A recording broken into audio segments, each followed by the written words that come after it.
រៀបដូចថាបើបែកប្រែស្រាមប្រឹងតបជាប់មិនបានដូចដើមជំរះចិត្តជំរះកាយឈុំស្ដាយស្រណោរៀងកន្លងហួងទាំងជាគ្រូក្នុងជីវិតឈប់នឹកឈុំគិតមេដងទុកទំនេរនាងរបួសស្នាដើមជីវិតជាថ្មីត្រូវសម្លឹងមើលទៅខាងមុខអនាគតយើងនៅវែងឆ្ងាយឈុំអំពើគិតរឿងសប្បាយកុំតែជួបស្នេហាស្មងត្រង់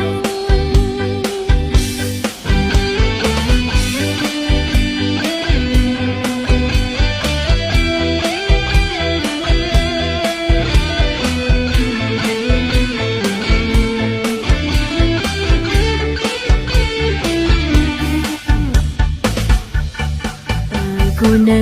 ទ្រាំឬយ៉ាងណាបើស្នេហាដល់ពេលត្រូវបាយទួយំយ៉ែកក៏មិនបានការបានត្រឹមសោកាព្រួយកង្វល់គូកំចិត្តបំភ្លេចឲ្យបាន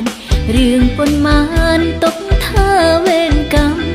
ប្រៀបដូចកាវបើបែកប្រេះស្រាមប្រឹងតបជាប់មិនបានដូចដើមជំរះចិត្តជំរះកាយឈុំស្ដាយស្រណោរឿងកន្លងហួងទាំងជាគ្រូក្នុងជីវិតឈប់នឹកឈុំគិតចឹងតែដងទុកទំនេរនាងរបួសស្នាដើមជីវិតជាថ្មីត្រូវសម្លឹង